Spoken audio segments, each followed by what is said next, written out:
Well, let's just start the show then. All right. Well, welcome back to The Square. I am your host, Curtis. With me is your other co-host, Curtis. All right. So, I mean, before we get into sports, just how you're doing today? How's everything going? Oh, we're having a good time. You Yeah. know, we about to get into this segment, which I'm not gonna reveal just yet. But we Weather's turning just nice up here in Minnesota, so we're in a good mood today. nice small talk. You know? Yeah. So to start off this episode, what we're going to be talking about today is just a continuation of last week. We discussed the offensive free agency as that is about to open up in the coming weeks. But just before we get into the defensive side of things, I want to take care of some housekeeping stuff. I don't know if I even mentioned this to you. We are now also on YouTube. So you can definitely find the show there if it's easier for you to reach that. There's no video of the podcast, it's just another audio form of it, but you can go ahead and listen there as well. Yes, just branching out, doing everything that we can. Outside of that though, so we are going to be diving into the defensive side of things this week. And big deal has gone, or I guess agreement, if you will, as things are not official just yet, with J.J. Watt and the Arizona Cardinals. Right now, the tentative deal that has been reported is a 2-year, $31 million deal with $23 million guaranteed. To me, a shock. I wasn't really, I was very surprised. I was really hoping that he would team up and go to Pittsburgh. But I know that money situation wasn't the best. I definitely didn't want him in Green Bay, but I definitely saw that was a possibility going back home to try to go win a championship. He's talking about winning. I don't think this puts Arizona in the position to go get a Super Bowl. But at the end of the day, I think this is going to be a team that is now, they were sitting just outside of the playoffs last year, getting knocked out by Chicago. And now I think that they're definitely going to be in the running to be in that wild card spot for sure, possibly competing for the division as they already were with the Rams in Seattle last year. So it's just a tough division. So I was shocked by the deal. JJ Watt going there. That was definitely not a team that I expected to try to go after as hard for a price range of a defensive lineman like J.J. Watt. So what were your thoughts on that? Well,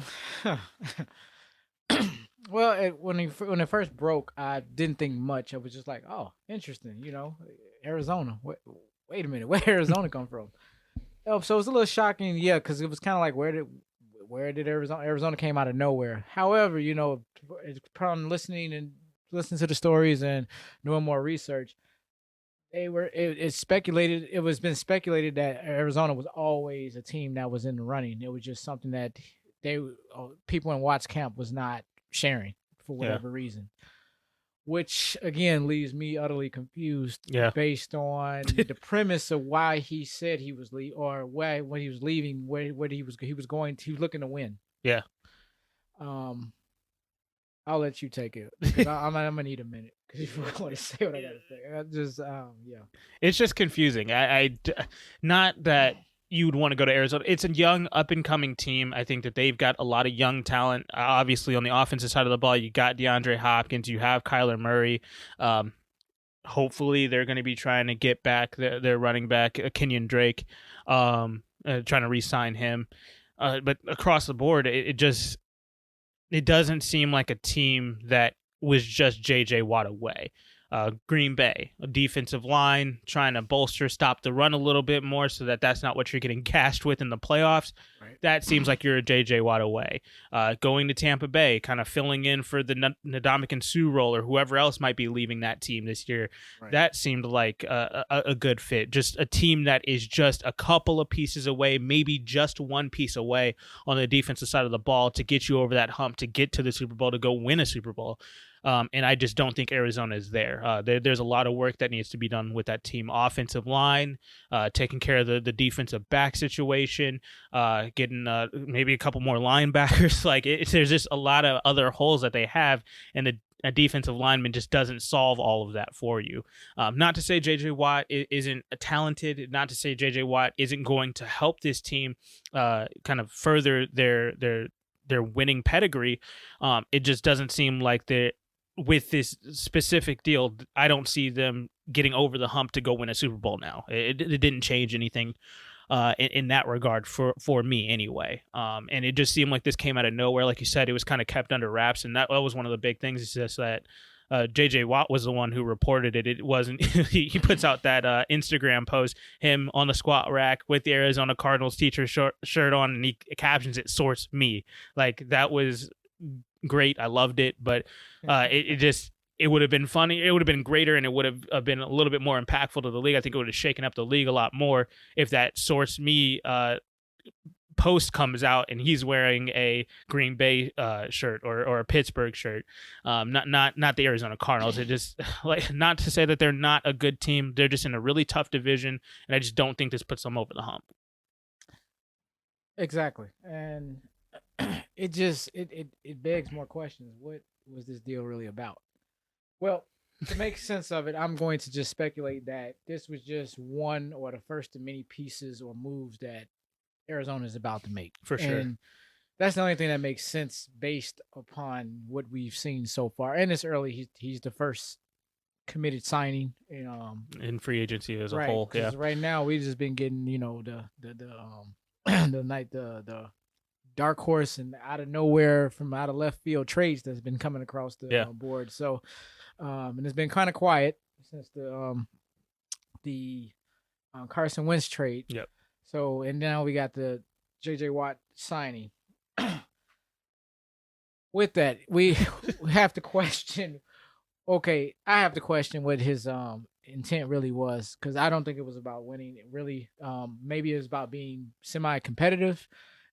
Puts himself in a city and a state with great weather, or at least warm weather. Very warm weather. You were in Houston. Which is in Houston, not quite the same as the desert, True. However, but it's still in that southwestern, climate. I mean, you're just trading out hurricanes for dust bowls, like tumbleweed. That's the only it just I feel, and that's the thing. It just feels like this is going to be another Houston situation for him if Arizona, as an organization, doesn't do what they need to do. And this is not. I'm not saying that Arizona is the same situation as Houston. Houston is a dumpster fire right now. It's just right now as it stands today with this signing, if they do nothing else this offseason, JJ Watt is literally in the exact same position. And I don't know why he himself would put him in that situation. I know it's only a 2-year deal, and we don't know the specifics of the contract, partially because it literally can't be finalized until March 17th. But at the end of the day, if nothing else happens, if they don't get anything done, if nobody else wants to come to Arizona, not saying that anybody doesn't, but if that is the case, JJ Watt is literally in Houston 2.0. Pretty much. However, they do have Deshaun Hopkins. Yeah. And Houston didn't have him last year. We've seen what happened with that. But I won't speculate that he's following him or anything to that nature. But what I'm seeing, again, I think he was trying to get the best possible deal all the way around for himself. And with that is, like I said, a semi-competitive team. Yeah. A great climate, great city, up and coming young roster area. Oh yeah. Everything, a lot of people are moving there. There's a lot of business, a lot of things are being built over there in that area. So Arizona is like this Phoenix. That whole area is just on the rise. However, I know I'm not talking about football. This is what it's coming down to. That because he gave us the premise as fans. I'm going to speak as fans. He gave us this premise that he wanted to win. And then he goes, like I said, he goes to Arizona. Obviously, there has been other teams and front-running teams that were ready to go, and they were just a one player away, a piece here. And it was a slam dunk. We can go down the list. You got Green Bay. You had Tampa Bay, like you said. Pittsburgh. Kansas City, who would have had to either man, they got 18 million over the cap, but they have some work to do. However, I think they would have made it work. Yeah. Baltimore, they losing 2 key defensive players off their line. Um, there was speculations of Buffalo. They were talking about Cleveland. What happened to Tennessee? And I mean, we can just throw out Chicago's defense. I mean, I mean, defenses that are I have ready a to go. full list of the teams that are in need of defensive linemen.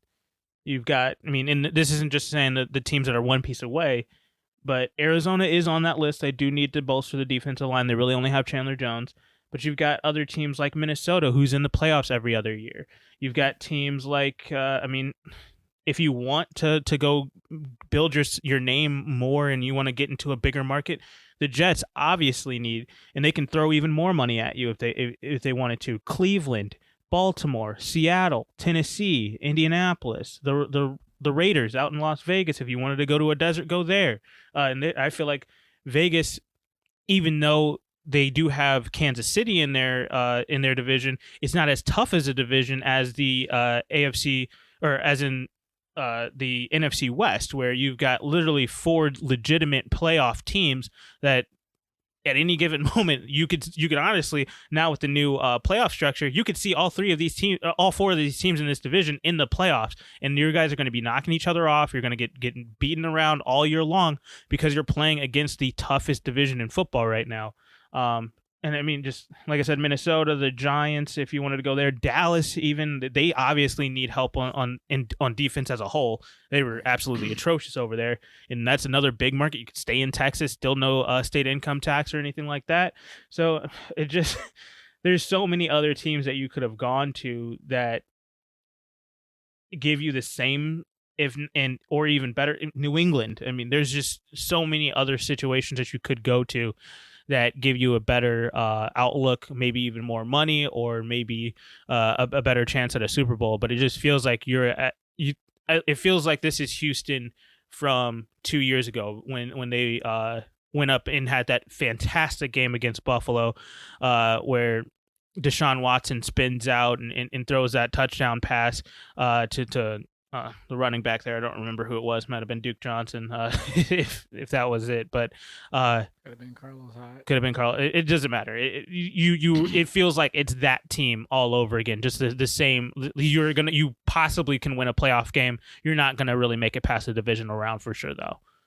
That's how it feels to me. Well, that's when we look at it from the football side of the coin. Yeah. Now you already touched on it. Now I'm gonna go into it. I gotta look at this from the money. And let's just start with his contract. 2 years, $31 million. 23 million guaranteed. 23 million. I'll get to that in a second. So just on before the guarantees, let's say you just max out the contract, you got it up to 16.5 million per season, which would be okay. That's quite well, considering he was asking for somewhere between 14 and 15 when it first came, when he was hitting the market, and that was what his price was going to be. Yeah. Speculative, with the speculations that are going on and how negotiations would go, we figured he'd probably eke out maybe 10 to 12 somewhere in there. Yeah. Maybe somebody will go out on a limb and pay him that type of money if they're desperate enough. One of the teams that's not usually a contender, as you can see. Yeah. With that being said, he got, like you said, 23 million guaranteed. So let's just take the guaranteed money. He gets 11.5. Yep. He did exactly what he was looking for, minus the winning. That's where I think he lost the fan base, where he really was under the premise that it was about winning, money second, money, and I'm fine. I don't have a problem with what he got paid, this and that. Yeah, go get your money. But this is the cost of what of taking the higher salary or the better deal. And what it really boils down to, I just think he just took the highest bidder, and while we hearing his name first, considering that they can't sign right now, that's probably why. He probably figured he was going to max out and get as much as he was going to get. Yeah. Like I was saying, he's on a semi-competitive team, not a doormat of the league, and maybe he's the first of many pieces or many moves that they're going to do. Of course, we got the draft coming up, and we got mini camps, and unfortunately no combine, but things of that nature.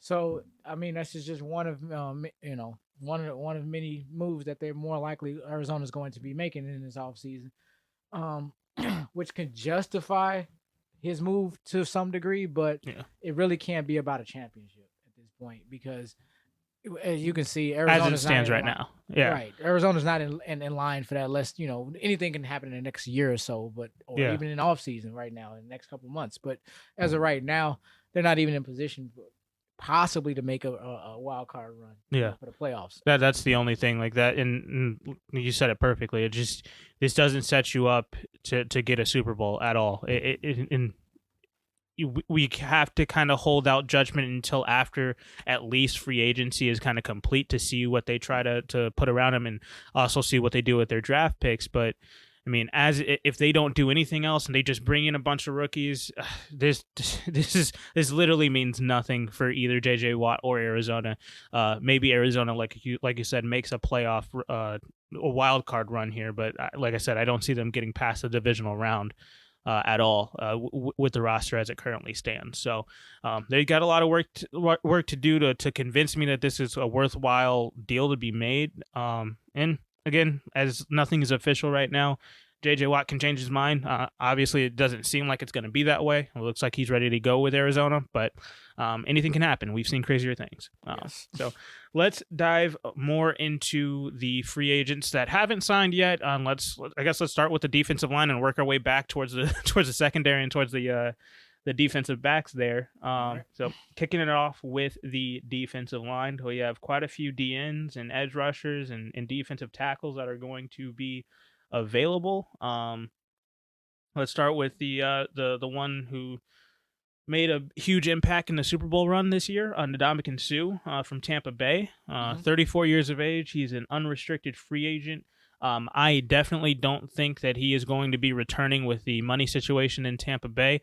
So where do you think he kind of fits best in this whole grand scheme of things? Well, I mean, would you find it interesting if he found himself in Green Bay playing with Aaron Rodgers? Yeah, after he stomped out his leg a few years back. Right. Not exactly sure what Green Bay is. I mean, I think but man, they're talking about being one player away. I could see Green Bay making some moves to clear up some space to bring a guy like him in. A place I would not want to see him in, and I think it would be very, very frightening, would be Baltimore. Yeah.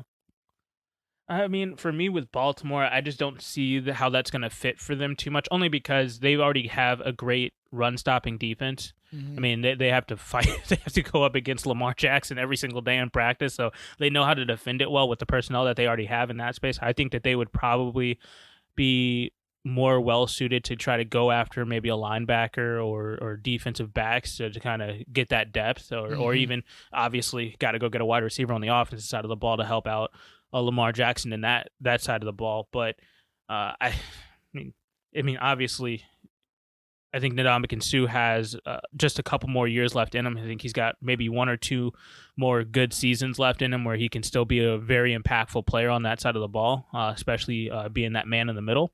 Right. But Baltimore, I'm a little bit wary on. I don't think that they're going to want to spend the money that he's going to command at that position. I could possibly see him going back to Detroit. Really?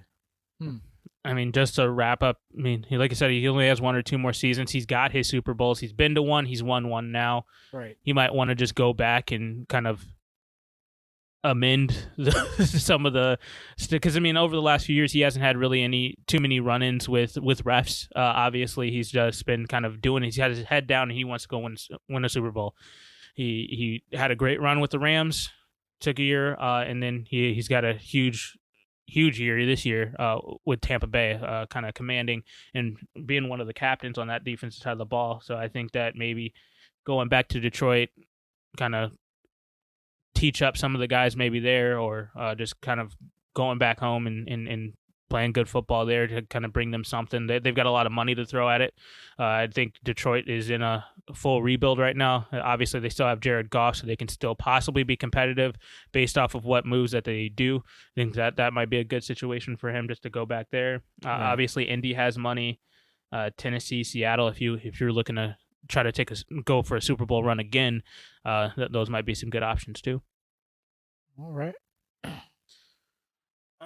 What we got next? We got some younger guys that are on this list. I really like Romeo Aquara out of Detroit. He's a free agent right now. Same thing with Carl Lawson and Cincinnati. I think these are two younger talents that have a lot of potential in this league.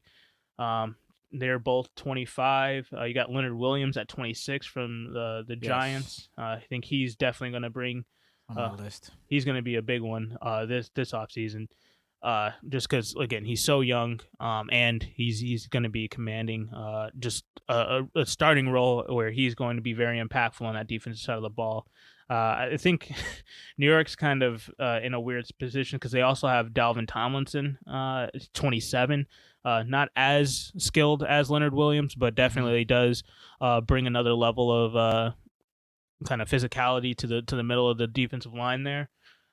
So those are just a few of the guys. I think that the younger side of things is definitely going to be an interesting kind of competition there. Yannick Ngakwe, after getting shipped around and moved around quite a bit last season, he's going to be available and gets to kind of pick where he wants to be this year. All right, So is some of these guys that you just named off, are any of them looking to re-sign with their teams?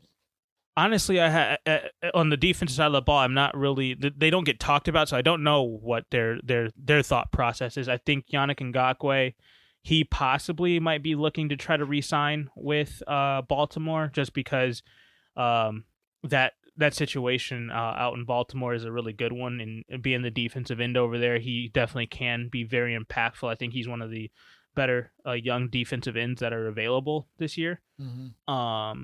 But maybe he's looking to try to finally just, I want to pick my spot. He's been traded around, I think two times just in the past Mm-hmm. one season, so he's trying to just pick his spot, get somebody who wants him, and go ahead and just go all in this year. So I could see him moving, but I could also see him staying. I mean, this is kind of up in the air for him. I really am going to be interested in seeing where Yannick Ngakwe goes though, because he's going to be impactful wherever he goes. Yeah. What are your thoughts on any of these guys here? And Ngakwe, that's the one. Like that was where the whole Sue thing came in because Mm. there's a possibility he won't resign, and that's some big shoes to fill. In my opinion, so eh, I don't want to speculate them re-signing too much and just Yeah.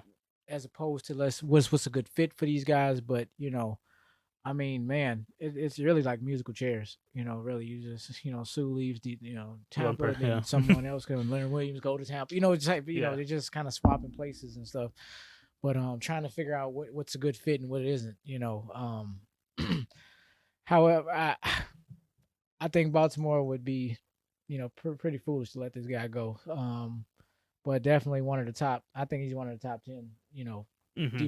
Available defensive players that's out there. So with that being said, it's the first domino has fallen, at least with the JJ Watt thing. And Yeah. like now, let's just see how this plays out in the next couple of weeks. But Yeah. um, yeah, that's I mean, man, the market. I mean, this guy can end up anywhere, and I mean, but I'll say this: if the coach is able to get in with one of these top defensive players, they're going to be a team to be reckoned with. And I mean, when you just kind of made mentioning them because they do have the cap space, and it's just a matter of what direction that they're going to go as far as bolstering up their defense. Is it going to Yeah. be secondary? Will it be the front four? Or is it going to be linebackers? It's interesting to see what you know as we're speculating what direction some of these teams go.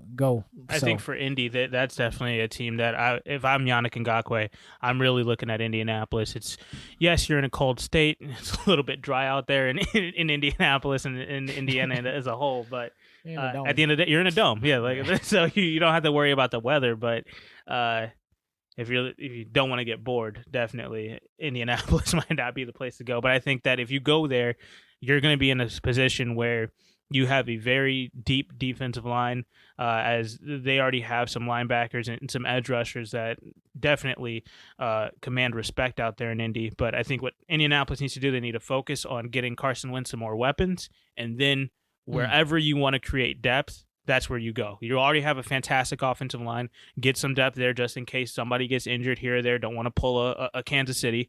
Right. And then when you're looking at the defensive side of the ball, defensive backs, defensive line, those two positions for you, go get strong there. And if you have a guy like Yannick Ngakoue who can be a game wrecker, he can get after the quarterback and really put some pressure on some opposing offensive lines.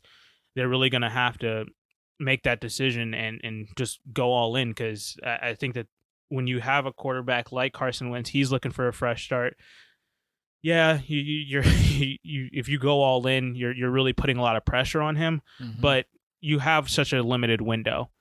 You're already kind of looking at it where you have guys that are young who are going to be needing to re-up on contracts pretty soon in the next couple of years. Now, you've got a quarterback who already has his money. He already has his contract. You got 4 years with him. Let's just go get it done now. Let's go all in. And I think Chris Ballard, he recognizes that, and that's why he went after Carson Wentz, is because he knew losing Phillip Rivers, what are we going to do when it comes to how talented the rest of our roster is? We don't want to waste any of these guys when we have them on these cheap deals for these rookie contracts. Let's go all in. Let's go get a quarterback. We got that. We still got $70 million. Let's go put a team around it and let's finish this thing off. So I think any of these guys going to Indy will definitely help that with the depth and making sure that they can get the most out of their teams here. All right. Now, I mean, is there anything? I mean, you got guys like Larry Ogunjobi, 27 years old. On the older end, what we're looking at, I mean, obviously J.J. Watt, he was 31. Ndamukong Suh was 34. We already talked about those guys. Ryan Kerrigan out of Washington, he's 33, unrestricted free agent. Where do you see him? I know he's, like I said, up there in age. So a veteran, these would be the ones that I can see where not going to necessarily get the big payday, so it could be a mid-range, mid-tier to one of these, maybe one piece away, possibly. Buffalo is always looking for another. I like Ryan Kerrigan out in Buffalo. I think that would be a good spot for him now that J.J. Watt's not in that conversation. Right. Ryan Kerrigan, he's not talked about much because obviously it's Washington.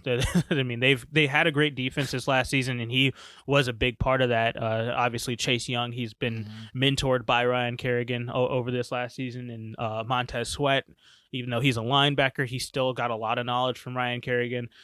So I really like wherever he might go. He's definitely going to be able to, again, mentor another young guy, but also I think he's got another couple years left in him where he can kind of cause some havoc, wreak some havoc on the defensive side of the ball, and really make, if you are a team that's maybe one or two pieces away, like you said, a Buffalo, a Seattle, or Seattle has a lot of things that they need to do with their defense, but they're definitely in the running for these types of guys where we can bring in somebody, a veteran on a cheaper deal that can definitely kind of further our defensive play, just make it harder for teams to either move the ball on you or really put some pressure on the QBs here. Now, one name that I do want to talk about who's been a little bit of a disappointment over the last couple of years, Jadeveon Clowney. He's a free agent, 28 years old, very, very quiet out in Tennessee this year. It was a big deal. He got signed just before the season started in Tennessee, and now we're talking about him as a guy who just really never really showed up, never did cause the impact that we thought he was going to. Maybe this was one good thing Houston did, not trying to give him a super long-term deal for game-wrecking amount of money. So what are your thoughts on him? He's a bit of a disappointment. I mean, everywhere coming into the league, he came in on an injury. Yeah. He was just one of those guys we just taking a chance on, and he's a very solid, very good player. I don't think he's, above and beyond, but he's a solid, a solid talent, but disappointing, especially for the money he's been asking and for the value. He really is trying to put himself at the, pretty much at the top in the upper echelons at his position. And I don't think that's where his value is right now. I think it's going to be a little tough for him to get signed this season for the price he's asking, and I think it's going to be very humbling, you know, Yeah, because I as think people are he's. going to be getting signed left and right, and you know the camp is just going to be watching, and I think once he sees guys like K1 Short getting signed before him for money less than what Jadeveon Clowney's going to be asking for. Can we stop Phoebe, please?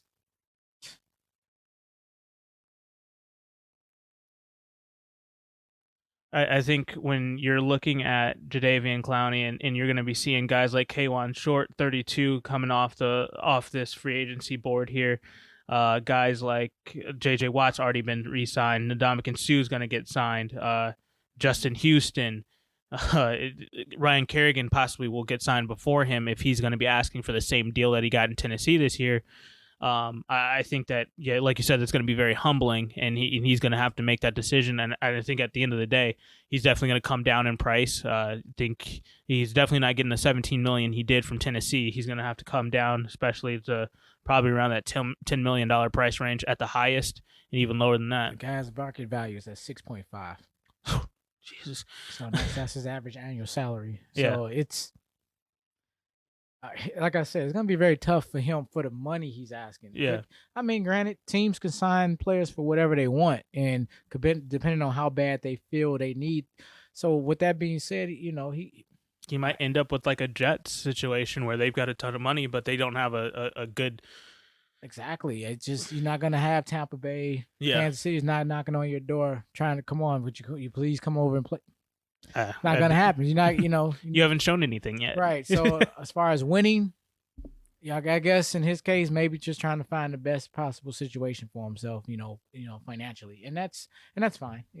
But that's kind of the tragic story of of Mr. Clowney here. So Yeah. Is there anybody else on this list that you wanted to talk about? I mean, I've only got 15 guys on my list right here. we don't have to go through and Yeah. necessarily knock out the full 20 15 or for that matter. I mean, I know a lot of listeners are my 15. It'd just be just endless. Yeah. I know a lot of people and a banter. lot of listeners are more in tune to the offensive side of the ball for sure. We wanted to talk about the defensive side, not just to just give them some love or anything like that. These guys are going to make a pretty big impact, but when you get down the list here, you got guys like Dietrich Wise, where only people in New England will know that name. So, I think that there's a lot of guys that are going to be available, even beyond my list, that are going to be very impactful, but just a lot of people don't know the names, so we'll leave it at that. I mean, these are some of the bigger names that everybody knows that obviously are going to be making a lot of noise when it comes to the defensive side of the ball in kind of getting some of these teams over there. Are we still on a defensive lineman, or are we just defense in general? I'm specifically just right now. What I was talking about was defensive linemen. Mm-hmm. I don't have anybody beyond Jadeveon Clowney, which we just discussed, that I need to really get something off my chest about. So, Right. I mean, the only other guys that we really didn't touch on that are on my list, Trey Hendrickson out of New Orleans. It's going to be hard for them to re-sign him with their cap situation over there. You got Kerry Hyder with San Francisco, and Larry Ogunjobi, Cleveland. I mean, these are just guys that are definitely going to be impactful. There's just the cap restraints this year are going to be really difficult, and I think the defensive side of the ball is going to end up getting squeezed this year, just because of we're not really sure what's happening with the cap situation this year and how it's going to go down, or how things like that are going to be shaking out. Yes. So let's move to the secondary. Let's talk about the linebackers that are available. There are quite a few. I have, again, 15, but we do have one who has a team option. So I did want to kick things off with him, and he is a big name, Super Bowl MVP, I believe, Von Miller. Oh yeah. Denver has a team option on him. In all honesty, for me, I think I would decline his final year option. And try to either rework his deal, bring that money down a little bit, or... And where's that number at? I don't remember exactly. I can pull it up here for you.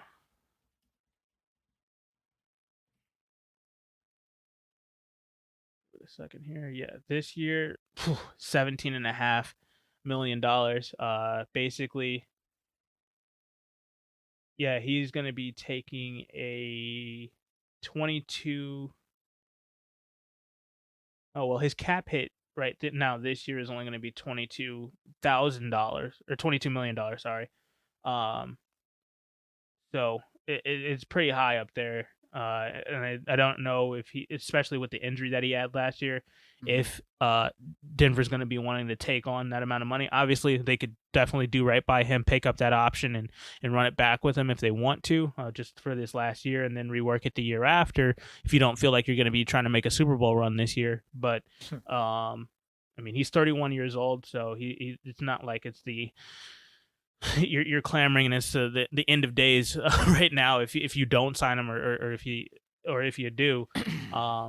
But definitely they're going to have to at least have that discussion on it.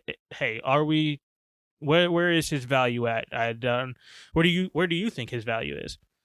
Well, it's not at 17 million, I'll tell you that. Yeah. And yeah, he wasn't his average salary last year 19.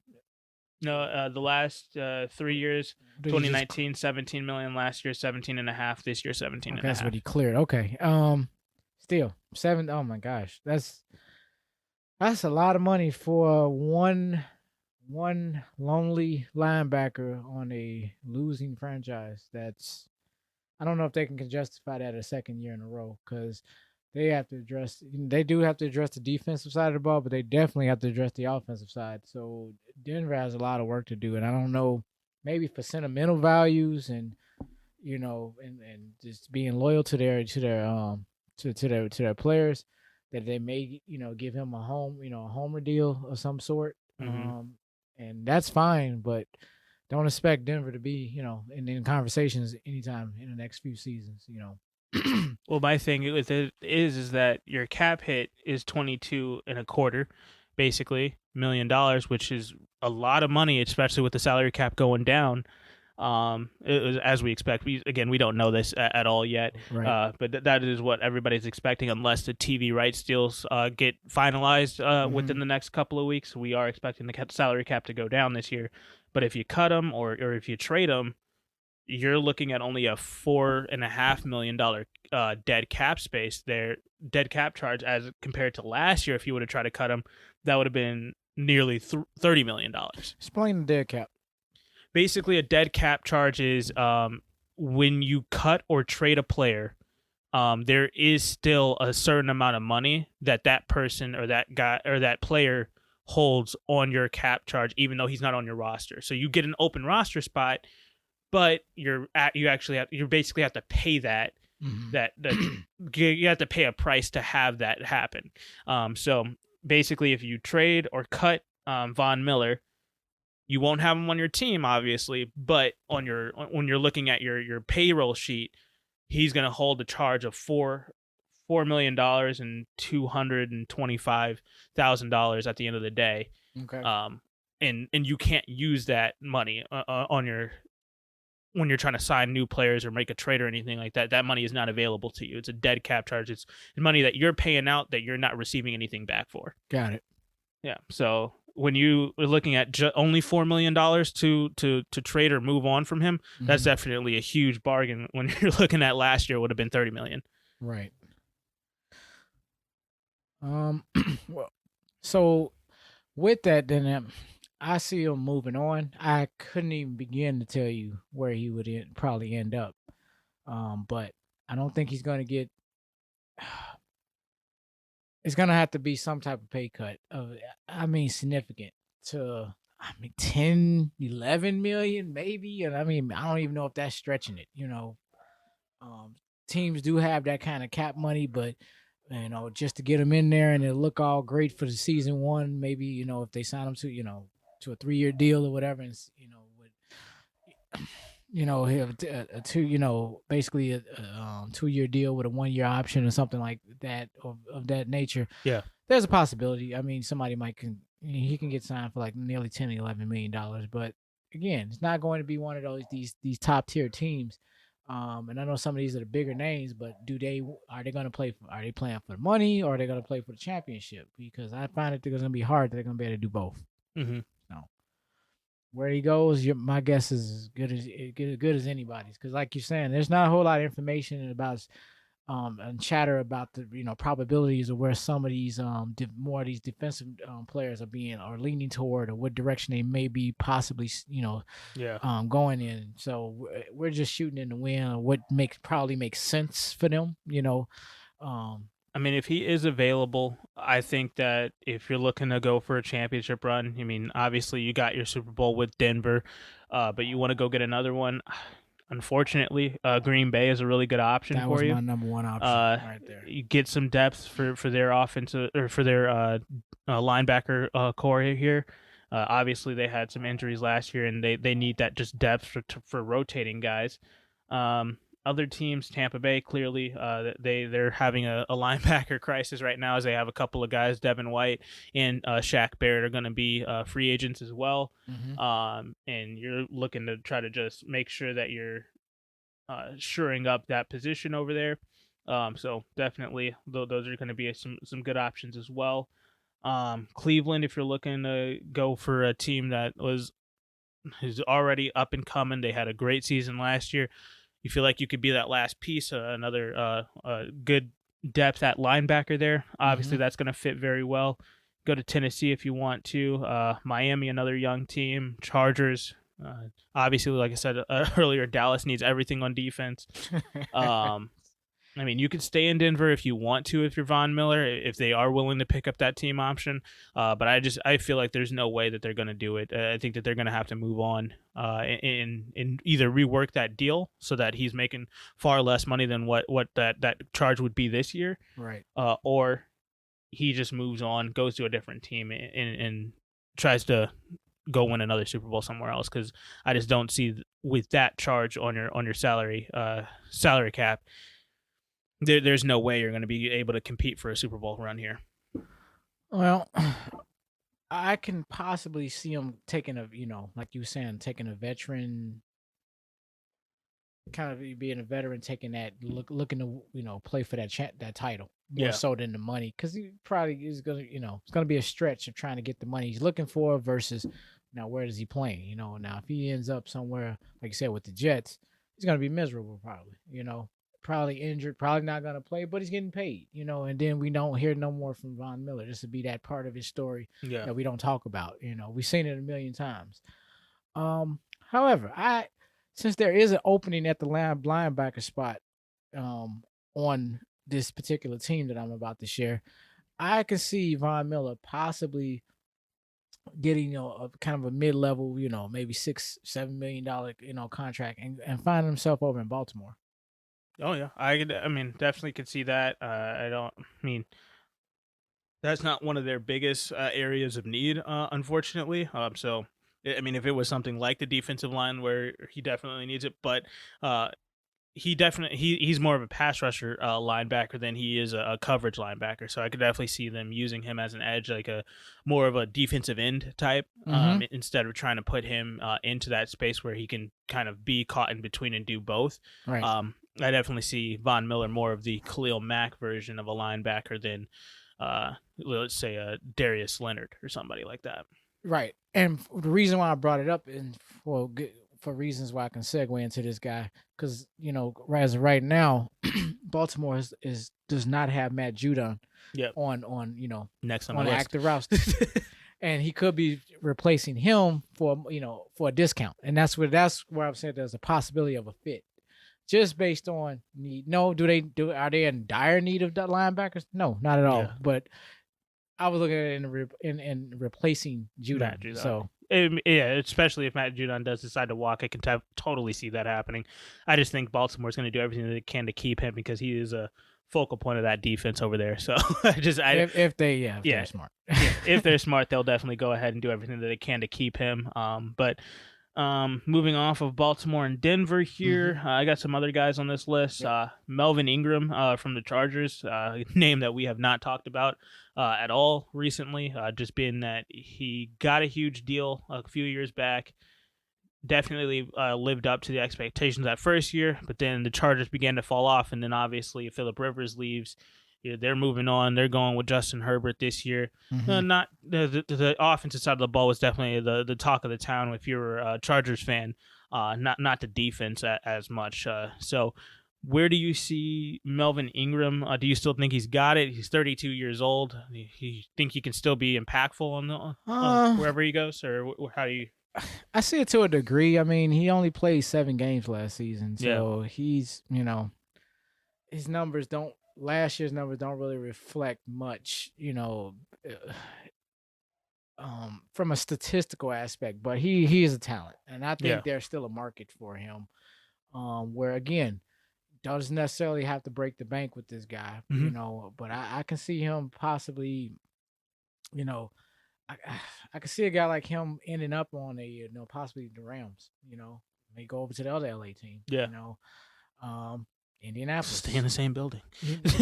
pretty much, Vegas, Yeah, they're starting to get kind of aggressive in their signings, or at least their names are coming up a little bit more. We know Gruden has, the guy's got a 10-year contract. He has a long-term plan here, yeah. so it's just a matter of time once the Raiders get involved into the free agency, and start to kind of do their little magic. And um man, there's hmm, Melvin Ingram.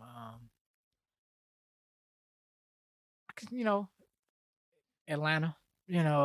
There's a couple teams, that like, well, okay, you just like I said, Go some of get it's your gonna be money. some mid-level teams, not necessarily gonna all be contenders, but I'd say it's quite a few spots that I can see where they can use the services of a Melvin Ingram. Yeah, I think he definitely still has something to give the game. I know the injuries last year definitely held him back, but um, yeah, I just think that the Chargers they're kind of moving into a more offensive mindset now, especially with Mm-hmm. having a talent like Justin Herbert at the quarterback position. I think that they're going to start shifting their eyes towards the offensive side of the ball and kind of start moving off of some of these bigger contracts that they have on the defensive side that not saying that they're washed up or anything like that. They just don't command that amount of money anymore. Right. Speaking of that amount of money, Bud Dupree, Pittsburgh. Pittsburgh is in a very tough position right now. I know Ben Roethlisberger is talking about trying to restructure his deal to try to free up some more cap space. Obviously, he's looking to go for it another run here. I think that I, we're not. This isn't about the quarterbacks this week, but Pittsburgh they're in an interesting situation with Ben Roethlisberger and the rest of their offensive side of the ball, where they have a lot of money tied up in a lot of different places, and they've got a lot of guys on the defensive side that are going to be coming up, obviously this year and next year, where man, they're in a situation where it's just not that it's not looking good. It's just you're going to have to do a lot of work to try to keep some of these top tier talent guys from walking because they're going to command a lot of money. They've played outstanding football for you, and you keep re-signing Ben Roethlisberger. You keep restructuring his deal to try to free up some space. At some point, you're going to have to make a decision on him and move on because he's commanding way too much money for the level of play that the offense is putting out, especially towards the end of the year. Yeah. So is Pittsburgh committed to the possibility of bringing this guy back, Bud or Dupree or Ben yeah, Roethlisberger? Bud Dupree? I'm not talking Uh, about Ben Roethlisberger right now. I'm not sure. I know that they're definitely kind of wary about their situation on the defense when it comes to guys like T.J. Watt, because his deal is going to be coming up, I think, either next year or the year after, Mm-hmm. and he's obviously going to be commanding a lot of money.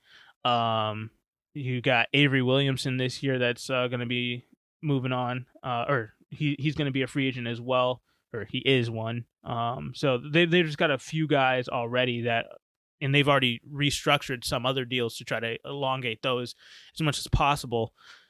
So they're really just kind of kicking the can down the road with with a lot of their salary cap situation. Mm-hmm. When they're restructuring these deals, because you still have to pay that money eventually. You're just moving it. You're moving that cap charge to next year or the year after, trying to make sure that that they have something that they can put together this year to try to go get a Super Bowl. And he's coming off of 15.8, right? Is that what Bud Dupree, I believe so. that the number you got? Let me pull it up here.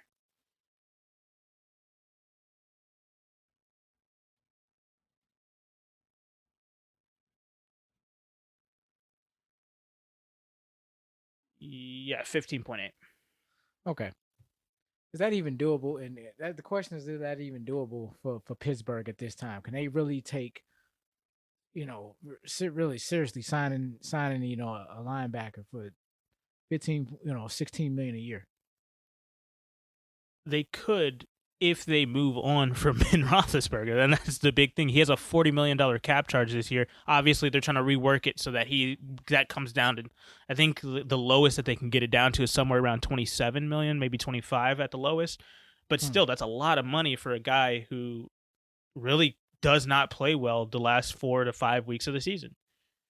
Yeah, they got some tough decisions to make over there in Pittsburgh. Yeah, I if I was a Pittsburgh GM, I don't envy him right now. He has a lot of decisions to make, and I honestly think that the Pittsburgh GM wants to move on hmm from Ben Roethlisberger so that they can just let's eat the money this year, screw it, and we will have abundance of money next year to try to take care of all the guys on that defensive side of the ball. Right. And let's go try to do it with Dwayne Haskins or go get another young guy and try to plug and play him.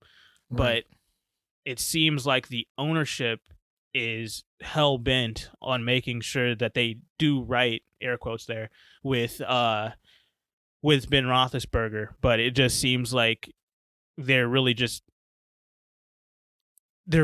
handicapping themselves when it comes to it.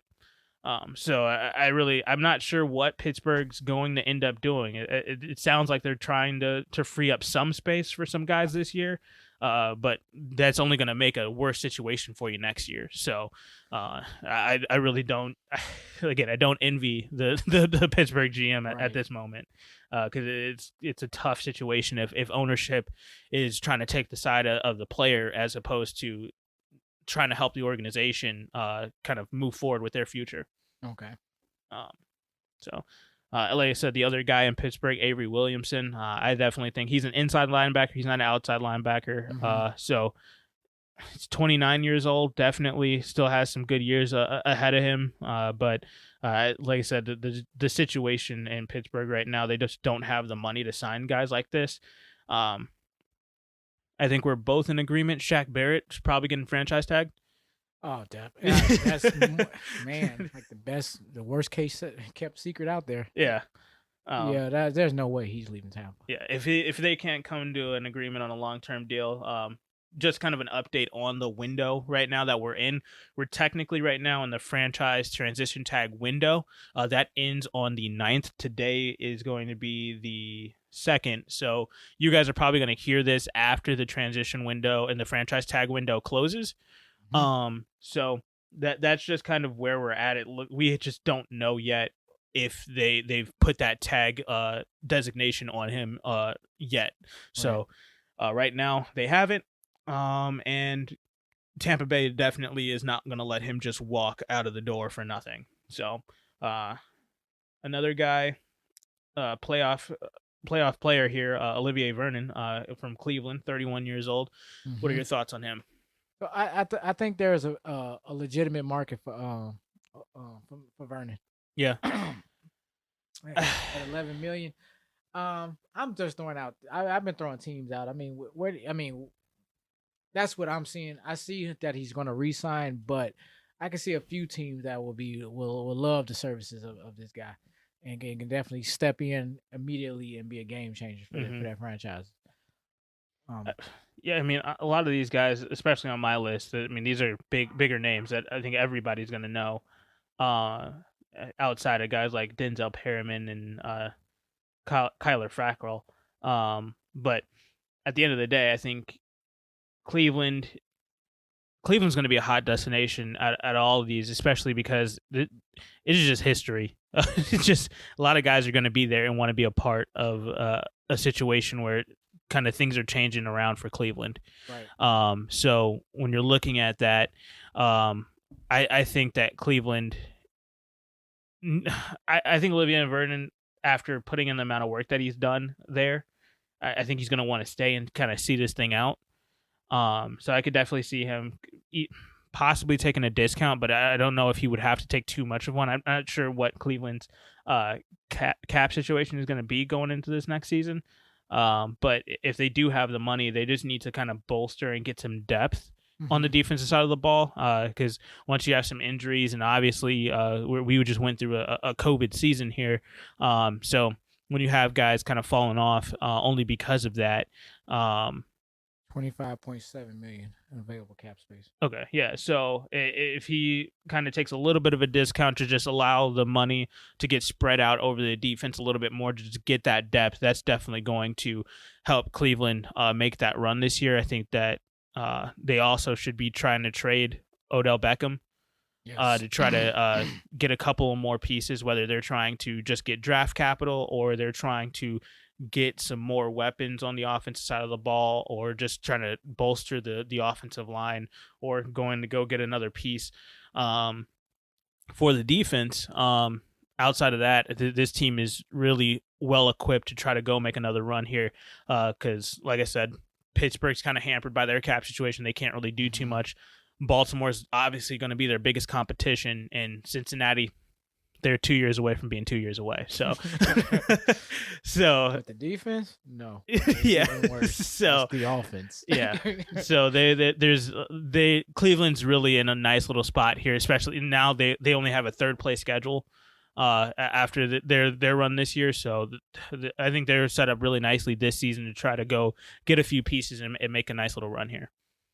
Um, Another we got quite a few guys from on the linebacker side of things. So Mhm. a guy that I wanted to talk about, a little bit lesser known of a name, Leonard Floyd. Okay. He went to the Rams, had a breakout season after kind of being stuck in the minutia of things with Mhm. Chicago for a few years. He just wasn't really, he never really broke out in Chicago. That's why we let him walk. And hey, Yeah. he had a decent season out there, and with the Rams, he had honestly his career season. But he's a free agent now, and I think that he definitely could bring some talent to some teams. He's 29 years old though, so I mean it's taken him quite a while to kind of get his bearings in the league. But if he is that guy from the Rams this last season, I think that he does bring a lot of value to a few teams. So where do you Mm. think he would fit in? But it won't be the Rams. Yeah, I don't think he's going to be able to re-sign back there. They are 28.4 over. Yeah. So they're over the cap. So with the services of this wonderful talent here, Mr. Floyd, who did not want to show up in Chicago. Never did.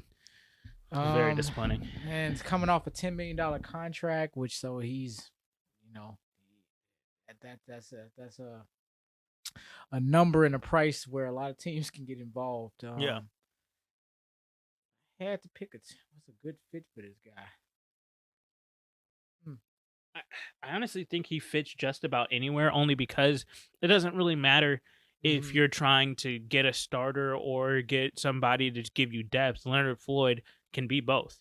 Right. He's a mid range one and he's a high end two. So it's definitely a guy where in that position, if you're looking for a pass rusher, he has a lot more value now after getting out of the Chicago situation than he did just a year and a half ago.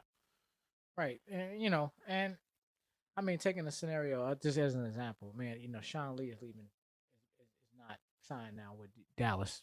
Yeah. He can definitely fit in, and I mean, man, like I said, as you said earlier, Dallas needs everything. So, I mean, they're 20, I think they're 25 and some change, of available cap space. Yeah. For Dallas, so they have the space to sign the guy, and he's coming in at 10. I don't know if you give him 11 and a half, or 9.5, Yeah. either or, and I think that's the beginning of showing some signs that Dallas is trying to come, as just one of many examples. Like I said, he can fit on many teams. Yeah. But just like a notable team, like maybe a sexy pick or something. I could see him, maybe he finds himself in Dallas. They're not necessarily contending for a championship, but they are contenders. Yeah. And that might be just enough. And and they're in a big market team, and that might be what he's looking for. So. It's gonna be interesting as these once these dominoes continue to keep falling, because right now we're just in the dead of it of speculating right now Yeah. as to where their destinations are. Man, your guess is as good as mine. Yeah. And I'll say, please y'all let us know where you Yeah. think some of these Honestly, players like are I going. said, we are on YouTube now, so if you have any suggestions or any destinations, or if we badmouth your team, please leave a comment down below. Right. Talk about it. If you're a huge Dallas fan, which I don't know why you would be, but Right. this is a team where you definitely let us know what you think, what they need to do. Obviously, like I said, I think that Dallas needs to take care of the defense above all. I mean, outside of Dak Prescott, that's a whole different. We talked about it last week. If you want to Right. really get our thoughts on that, go listen to that podcast. But, yeah, I just think Dallas has a lot of work to do on the defensive side of the ball to become a contender. So yeah, it just looks like Leonard Floyd could fit in just about anywhere. No matter if you're looking to try to get him to, like I said, bolster your roster and just kind of get some depth, or if you're trying to just get a guy who can fill in that number one position to just go out there, play, and just not F it up. Right. He definitely has value there. But let's go back to Tampa Bay for a second here. I skipped right over him. Levante David. He's also available out in Tampa Bay. He's another free agent. Levante David is, and Tampa Bay has, like I said, a lot of work to do because they have a lot of guys that are deserving of new contracts. They've done a lot of great things this past season. They've won a Super Bowl, so they're definitely worth it. We talked about it last week. Mike Evans is willing to give up money to try to re-sign as many guys as possible so they can run it back this year. Where do you think Levante David will? I mean, obviously, not obviously. Would you want to sign Shaq Barrett or Levante David? Which one are you taking this year? If you can only have one, if you're Tampa Bay. Wow. Well, unfortunately, I would have to just go ahead and bite the bullet. I have to take Shaq Barrett. Yeah, that's what I was gonna say. I thought that was obvious. We're taking Shaq Barrett. I don't think Levante David is a bad, consolation. Absolutely not. But given you asked me who I have to choose one, and you wasn't given salaries did not matter, I'm taking Shaq Barrett. Yeah. Okay. So just had to make sure we're all on the same page there. Only $5 million more. I mean, I taking Shaq Barrett. Shaq Barrett wins all day, hands down. Yeah. Okay. So Levante David, he still has a lot to offer this team. He did so many great things on the defensive side of the ball. Had a fantastic season. Won a Super Bowl. So if he has to walk, if they're gonna franchise tag Shaq Barrett, they end up signing Chris Godwin and AB on the offensive side of the ball. They're probably only have $4 million left over to sign somebody else, and Levante David is getting offers elsewhere. Where do you think that he will take a pay cut to try to come back and just run it back if he has to, or do you think that he tries to go get some? I think he may be open to a cut, but the cut he would probably have to take to stay there would probably be significant. Yeah, and I'm not sure, being that he already got the ring and he's a Super Bowl champion, he probably can capitalize and maybe find a way to even get more than $10 million. Where I can see him walking, and especially if they're gonna they're gonna have to pay, Shaq Barrett, even with all the players moving pieces around and so on and so forth. I think he's gone. Okay. Personally, that's just me personally. I think he's gonna go look for opportunities elsewhere. Okay. Yeah, that's what I thought. I just it sucks when you're looking at a salary cap and you literally can't go over it. It's a hard cap, so you can't bring back everybody. You can't pay everybody. Jerry Jones is learning that the hard way. Right. So you're just kind of stuck in a situation with Levante David and Shaq Barrett where you just have to kind of do the cost-benefit analysis, and obviously everybody's kind of on Shaq Barrett's side. He's the one who deserves more money. And at the end of the day, unfortunately, David here is going to get the short end of the stick. If he is willing to just bite that bullet and take a pretty significant pay cut, I mean, that really shows where his head's at and what he's looking for. He's obviously looking to win if he does want to do that. But if he doesn't, I respect that too. You're still 31 years old. You definitely have a lot to give the game. 100%. Could be his last contract. Yeah. Last big one, I should say. I'm going to say last one. Yeah. but I don't want to speculate. That's like you were saying. I don't want to speculate. That's what his motivation is. Yeah, we don't know. We just don't. We just don't know. Yeah, so it's really up to him if he is looking to go get if he's looking to go get another Super Bowl, take the pay cut, stay in Tampa Bay. I think that gives you the best situation. You already know the system. You already are a leader in that locker room. Just go run it back. Otherwise, if you're looking to go get your money, there's a bevy of teams that have cap space that are willing to give it to you. So definitely. I think that Levante David is going to be a well sought after free agent if he isn't re-signed back by Tampa Bay. Let's stay in the NFC. We got two guys from teams that, not that they were 100% disappointing, but they definitely did not go as far as we thought that they would. You have KJ Wright from Seattle, outside linebacker. And then with Green Bay, you got Christian Kirksey, inside linebacker. What are your thoughts on these two? KJ Wright, I mean, he solid, had a solid season. You know, I can't. I mean, 86 tackles, you know, 2 sacks, you know, 3 quarterback hits. He had a forced fumble, had an interception. You know, he had all around had a solid season. You know, coming in at $7 million a season. You know, I could see Seattle easily re-signing this guy. You know, he's definitely going to be a staple on the defensive end, on the defensive line, or that front 7, I should say. Yeah. And definitely a market for this guy, but I really see Seattle just re-signing him. Okay. I don't really see him going anywhere. Now he may want to go and you know, start, you know, maybe test the market and see what he can get. He may be looking to get that, if he can get 12, you know, or 11 or 10, possibly. But with that, you know, at the end of the day, I think, you know, smart money say I think he stays. Okay. He resigns with Seattle. What do you think? I mean, and granted, there's no wrong answer. it's for me. Seattle is very interesting right now as a whole, as a team right now. They're kind of in flux with the quarterback position, as news broke last week that Russell Wilson is willing to go elsewhere. But man, it just seems like what is Pete Carroll's direction anymore? I don't know if he's more focused. Obviously, the defense has fallen off ever since the Legion of Boom got disbanded. But they really they've been talking about trying to really go back to the old grit and grind, and let's run the ball down the team's throat, and let's focus on making sure that they just can't score more than us by bolstering up our defense. That's kind of the way Pete Carroll seems like he's trying to transition things. But then you go in last year, you go sign an offensive coordinator whose whole philosophy is let Russ cook. So it just doesn't add up to me. So I really just don't know what Seattle's direction is. I not to say that they're a team that's in shambles or anything like that. They're no Houston. They're no Jacksonville. Obviously they made the playoffs last year, got disappointed and knocked out by the Rams. But at the end of the day, it just I don't know where they're trying to fit in what.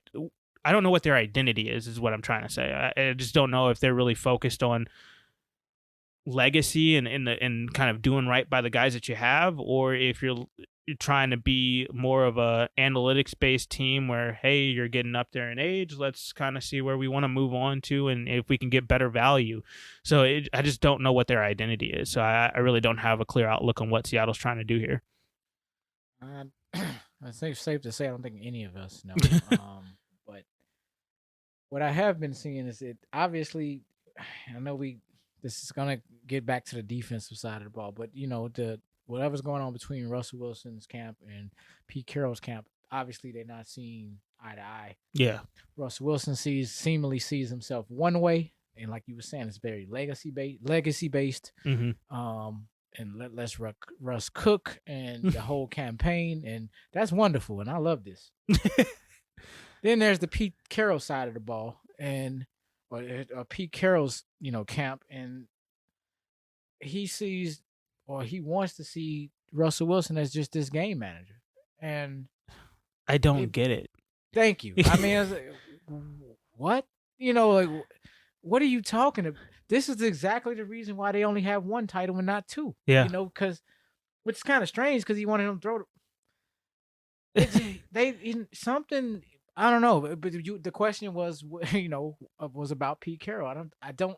Pete Carroll does not see Russell Wilson the way his fan base may see him, or the way even Russell Wilson sees himself, and that's problematic. You know, But is that the case? Because, like you said, we might say that Pete Carroll is not behind him, but he was the one who put the ball in Russell Wilson's hand a I few was using years that back. example, but then it was from some years back. We talk, and right now Yeah. it's kind of It just seems like Pete Carroll is shifting back from what he shifted to just a few years back.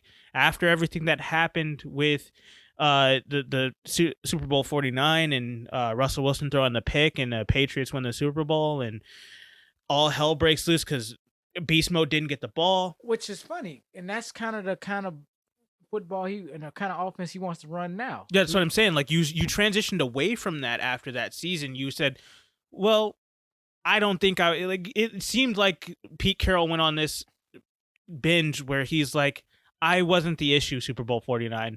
Yes, it was a bad call, but we still should have won the game because we do have a fantastic quarterback. Let me show you. And so he goes out and goes to get an offensive coordinator that wants to do the let Russ cook campaign. But then second half of the season, you completely change your philosophy after Russell Wilson is now a MVP candidate, finally gets his first MVP vote this season. And then, but at the second half of the season, the reason why he didn't win MVP is because you went back to, after he had one bad game, you went right back to, oh, we got to run the ball.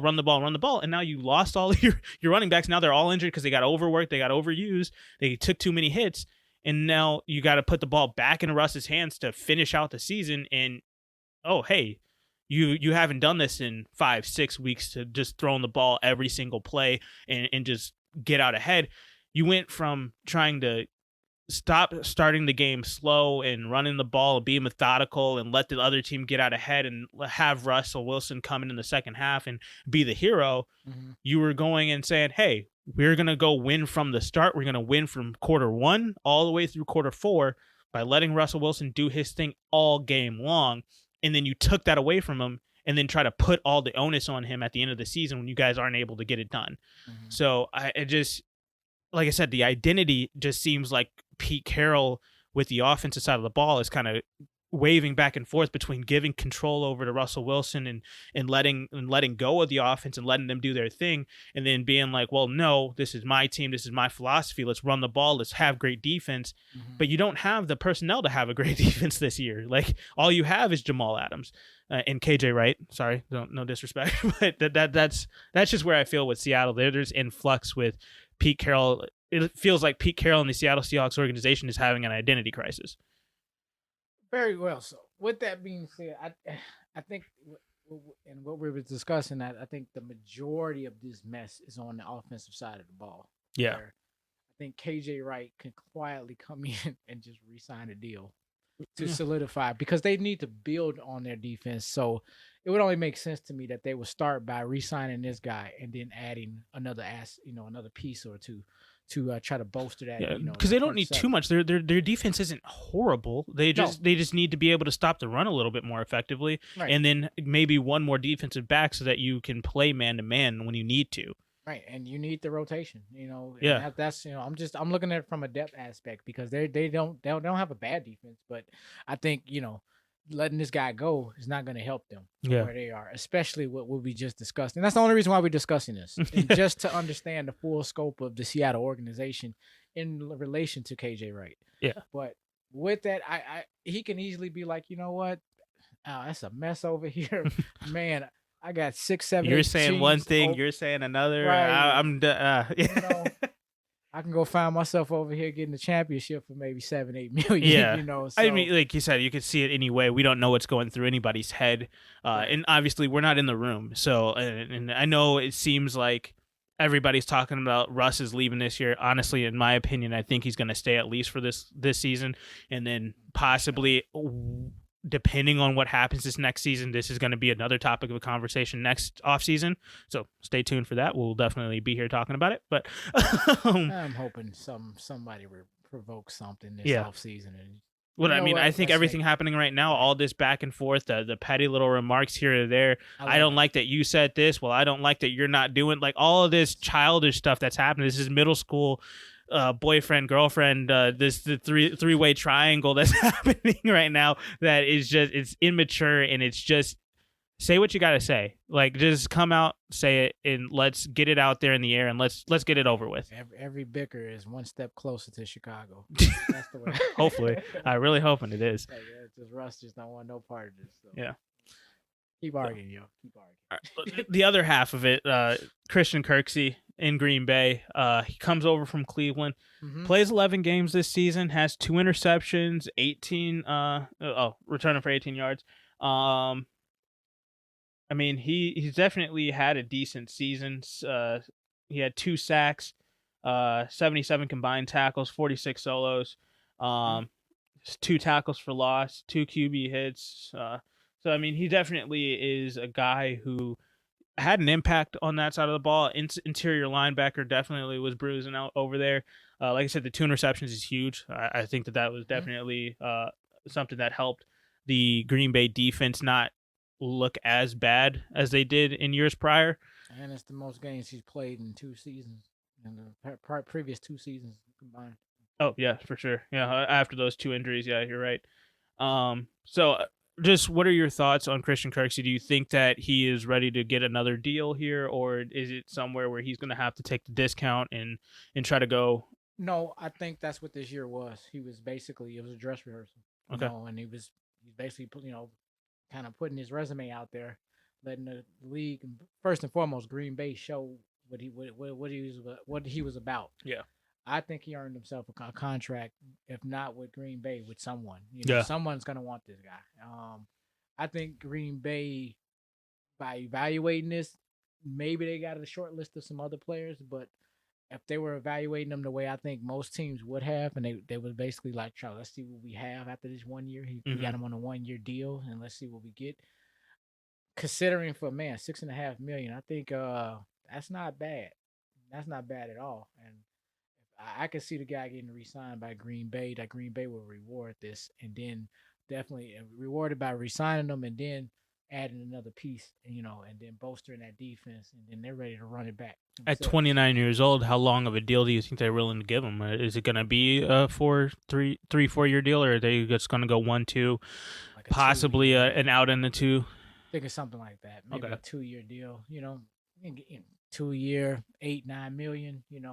Okay, that makes sense there. The rest of the guys on this list for me are some guys that might not have as big of an impact. They're still 29, 30, 35 years of age. Sean Lee, obviously, in Dallas. Do you think he's about to hang him up, or what's his plan there? Yeah, I think his time is coming to an end. Yeah, but even if he resigns, I find it hard pressed. He makes 5-6 games of the season. I could see him sitting out half the year. I mean, he's had so many injuries over the last few seasons, and that's been a part of the reason why Dallas's offense or defense hasn't been as effective. Is just the constant flux between, are we going to stick with Sean Lee when he gets back and gets healthy? Or are we going to go and move on to our new guy, Leighton Vander Esch? Or and can Leighton Vander Esch even live up to the potential that we thought he could be? Got Jalen Smith on the other side playing fantastic, but obviously just the injuries keep holding this team back at the linebacker position specifically. They just don't have talent elsewhere on the defense.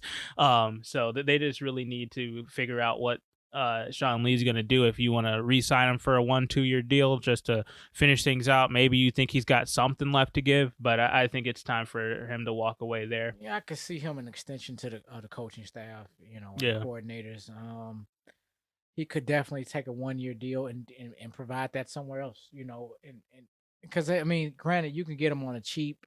I can even see this guy, not even being re-signed, in the off season, and then come week 6, week 7 next year, someone picks him up, and then he had to avoid all mini camps, and he didn't have to go through all Yeah. that while staying in shape and so on. It remains to be seen, but Okay. um, he's a question mark. I mean, and before no, we're talking right now. Before we know it, by the end of the night, who knows? We get an alert, and Sean Lee retires, Yeah. Yeah. Exactly. and moves on. That so. All those guys from Dallas are always end up getting some sort of a TV deal where they can come in Right. and do an analyst thing. So I just don't see anything coming across my phone saying, Sean Lee and some blockbuster deal signing. That's the one thing I know that's not gonna happen. for sure, it's going to be one of those things that's going to happen. Or if he does say, "Screw it, I want to run it back one more time," it's going to be just before training camp starts. I think he gets signed back to a new deal. Exactly. This will be one of the last stories we'll hear of the signings. Yeah. Not one. If of the he first doesn't ones. retire. Exactly. Other than that, Devondre Campbell from Arizona, Kyler Fackrell, the Giants, and I also got Denzel Perryman from the Chargers. Mm-hmm. So with those guys, I mean, honestly, I don't.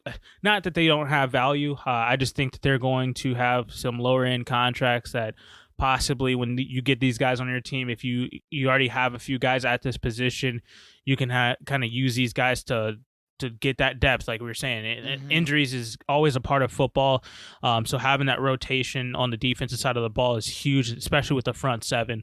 If you can get that rotation going and just have a depth with solid guys that just know their role, just do your job type mentality, I think these guys will come in and work wonders for whatever team decides to give them those kind of rotational contracts there. Case in point, we see on the opposite side of the ball, but Kansas City's offensive line. Yeah. Which started from last offseason all the way to the Super Bowl. They had lost something, bro. So, I mean, their offensive line has been decimated, and yet they lost 3 games in the entire season. Yeah. When you have that rotation, obviously it sucked that it all came to a head at Super Bowl week, where you just only have one starting offensive lineman from the beginning of the year. That usually never happens because in the NFL, you always have a rotation of guys that you can have. Everybody talks about New England being the team that pioneered the next man up mentality, but that's the NFL. That's not just New England. Everybody needs to be able to have that situation where if anybody goes down, you have to be ready to play. It's called football. Yeah, so that is the NFL world. Do you have any other guys on your list for the linebacker spot? And for me, these were the biggest names, and I don't really think I saw anybody. I have one more, just as it's more of an asterisk, and as we don't know what's gonna happen, but it'll be interesting to see on Alden Smith. Okay. And this reason it's the man came off a $2 million contract. Yeah. Not gonna cost that much. I mean, 48 tackles. He had also 14 quarterback hits, 5 sacks. Not bad. I mean, he could. That's one of these guys who can fill in. Going to be one of those one piece missing type guys, and I could see him just bouncing around until you finally get that elusive title. So yeah. I just as a name, just somebody we've never heard about, and he's not what he used to be, but he did still have a solid season. Yeah, I mean, but that I was just you have to kind of scroll down your list for salaries because he was down there. So yeah, for sure, you can get this guy on the cheap, literally. So maybe give him $5 million. Not bad guy to have for $5 million. So just something to throw out there. So that's the name I had. I could see him going someplace where they're not afraid to take on a troubled past. I mean, the the only team that really does that is Dallas. But I could see him, possibly taking on a role there in Tampa Bay. Levante David ends up leaving. He doesn't want to take that $5 million deal for 1 year. Maybe Alden Smith good does. Numbers on a very bad defense. I'm just yeah. It speaks to, and he didn't have any episodes. I think the guy's ready. Yeah. I mean, if he was able to sit there and hold it, keep his cool last year in Dallas, but what was happening in Dallas? Oh my God. Yeah. Yeah. I think he's ready. He's ready to move on and get back into competitive football again Yeah. because it ain't in Dallas right now. Hopefully, I mean he's only 31. Still has a few seasons, I believe, That's what I to mean. I go mean ahead and take exactly. care of things. Made it through the full season, 16 games, and played played well. So yeah, I think that if he is going to be able to take a cheaper deal, even if you do have to pay a little bit, if you're a team that can afford it, go for it. Let's get real. I mean, you just talked about it. He was carrying Sean Lee. Let's just put it out there. Yeah. Because Sean Lee wasn't playing. All right. So let's talk about the defensive backs now. Let's move on to those. I mean, this is a long list. There's a lot of guys that are available. We got some older guys that definitely could be a big piece elsewhere. First one that comes to mind for me, Pat Pete from Arizona, 31 years old. He's available. He's a free agent. Where do you think his value is, and where do you think he could fit in pretty nicely? Pat Pete. Patrick Peterson. Oh, man. Where can he fit? Yeah, I know the other cornerback over there. I can't remember his name for right now for some reason. Buda Baker. He's kind of taken over that number one role over there. And I think over the last 2 seasons, Patrick Peterson's kind of not faded into obscurity, but definitely has been not talked about quite as much over there. So I think if he wants to stay, obviously they'd love to have him back for a couple more seasons. But if he does want to move on, go to a situation where he thinks that he can't go get a Super Bowl, he definitely has that ability. I wonder if that's what his motivation is going to be. Or is he just going to look for a payday? I don't know. When you're coming out of Arizona, I don't know what a person's intentions are. Yeah. One of them. You see, to me, I get this feeling from the Cardinals or just the Cardinals players. They just seem to be content with whatever their situation is over there. No matter what it good or bad, Larry Fitz for however many years. However, Anquan Bolden, who used to be over there, yeah, and Carson Palmer, and they just win or lose, they just seem to be cool. They're okay with it, whatever. So they leave, and are you leaving because you're looking for a payday? You leaving because you want to win? You just gotta wonder what's in that water down there, right? So Patrick, I don't think he's gonna stay because I don't think they can afford him to stay unless he's taking a massive pay cut. And who wants to pay $14 million for a cornerback right now? I mean, literally, really? I don't think he's gonna a 31-year. I know he's not gonna get what he got, and that's what I'm getting at. It's like it has to be taking a significant cut somewhere. And I mean, this guy can end up I wouldn't be surprised if he ended up in a place like Denver. It'd be those type of teams. Maybe Vegas. I know I'm in the AFC West. They're good for grabbing, snagging a one of these veteran cornerbacks. This is what they do. I mean, speaking of Denver, they're going to be missing out on AJ Boye now. He was the second half of the Jalen Ramsey out in Jacksonville.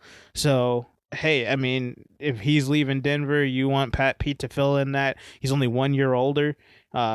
Honestly, AJ Boye, he possibly has a little bit more to give. I know kind of everything in Denver kind of went kind of radio silent this year, only because once Von Miller went down, everybody's like, well, that's it for Denver. There's no way they're doing anything. Right. And I think also, did Bradley Chubb even play this last season, or was he also injured? Yeah, so it seemed like with all the injuries on it, because they did have multiple injuries on the defensive side of the ball, it just seemed like Denver was already awash, and then we just never really talked about them, especially when you're in a division with the defending Super Bowl champions, Kansas City, who's kind of commanding the narrative every single week.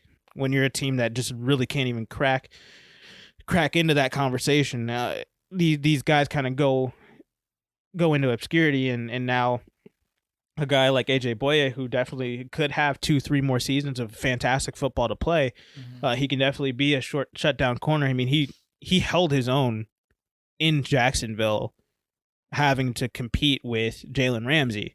So when you're looking at a guy like that, I think AJ Boye definitely can come in and he can hold his own anywhere against just about anybody. Obviously, maybe not with some of those faster guys like a Tyreek Hill type or anything like that. But if you're just trying to look for a physical guy that can jam somebody at the line for stopping some of those short routes, I think AJ Boye is a guy that you can definitely see fitting in that role. Let's talk about some safeties here. Minnesota, they are losing out on Anthony Harris, who I think is going to be a huge steal wherever he goes. Hmm. If he doesn't want to stay in Minnesota, because I think if you're Anthony Harris, I would say you would want to go win somewhere. Right. It just seems like like I said, every other year Minnesota finds themselves in the playoffs. They might steal a win against a team like a New Orleans, or steal a win here or there, whatever it may be, and then all of us. Oh, I guess New Orleans has really been the only team they've beaten over the last few seasons. In all honesty, in the playoffs. Right. So And it's a very good. It's a very good chance that he won't be returning. yeah. Yeah, they are 7.1 over the salary cap, so they got to cut salaries all over the place. Mm-hmm.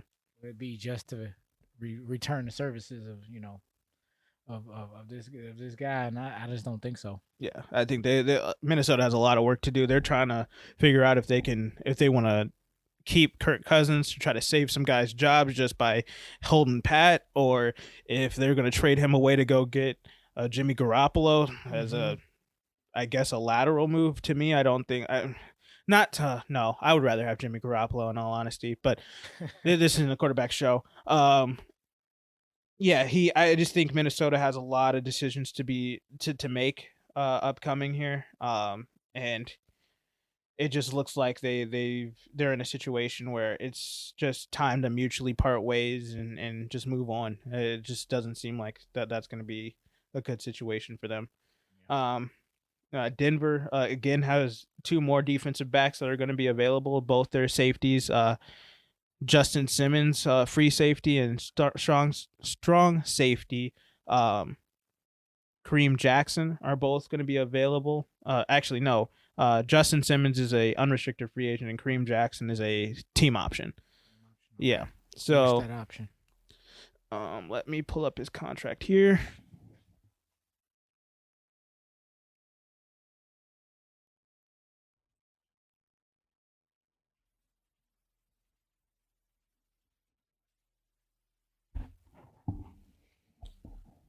All right, you're looking at $10 million this year. Dead cap charge would only be $2.8 million, but the cap hit is 12.8. So that would be the outlook that you're looking at now. It's just he's going to be 33 years old this season. This is his 11th season. Are you looking to fork over $10 million for decent play, or are you looking to try to move on? Maybe you pick up that team option and trade him away to a team that you think might be a contender and is just a safety away. Right.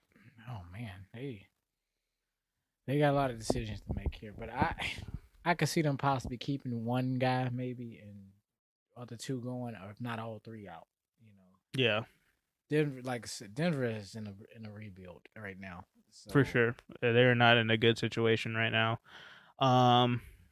Yeah, it just seems like Denver needs to kind of overhaul everything. So I think if you're really looking at Denver, if I was the GM in Denver, if I'm not getting Deshaun Jackson this year, I'm letting everything go.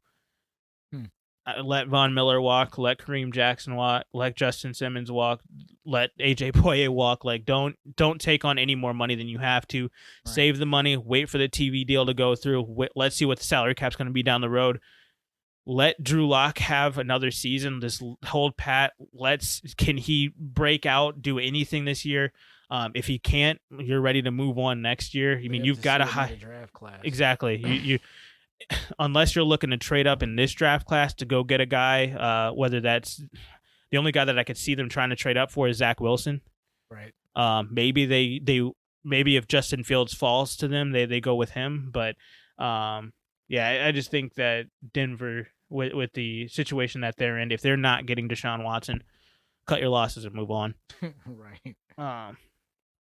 Now, huge name. Everybody knows him. He's the head of the Legion of Boom, 33 years of age. Richard Sherman, after really, I would say a really good run with San Francisco. Obviously, they made it to the Super Bowl a year ago, or 2 years ago at this point now, and ran into a buzzsaw of of Kansas City and wasn't able to get the ring, but they've been in contention. They've been a team that's been up and coming, a young team. And once they got Jimmy Garoppolo, things changed for them. So, what are your thoughts on Richard Sherman? Do you think that he is going to? Where do you think he's going to fit in this Well, I free think agency? he's going to command. I mean, he's going to be one of the top free agents that most teams are going to be seeking. He just came off a nearly $9.5 million contract, so about 10, 11 million teams are going to be willing to pay that for his services. Now he came off an injury last year, so he only played in 5 games, but the entire the entire team was hurt last year, They really had on some both sort of a sides of the curse ball. going on over there, It was really between them and Dallas. I mean, man, it was and they still almost made the playoffs. exactly. But there's definitely a buzz in the market for Richard Sherman, and there's going to be a lot of suitors that's going to be looking for this guy because everybody's looking for his leadership. Hmm. Definitely looking for his, his the pressure that he can put up on some of these, some of these up and coming, talented, receivers. Not necessarily, the burners of the leagues. Not gonna necessarily put them on them, but Yeah. he but I mean, what he commands just just in the secondary, man, it's he still is performing at the optimal level. So, Hmm.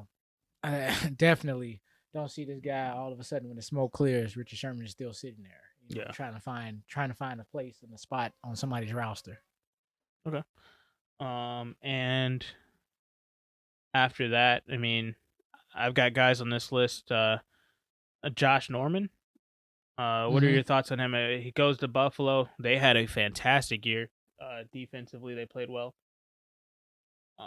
So I think that at the end of the day, um, not that Josh Norman was a huge. I mean, his biggest moment this year was getting tossed around by Derrick Henry, like a child.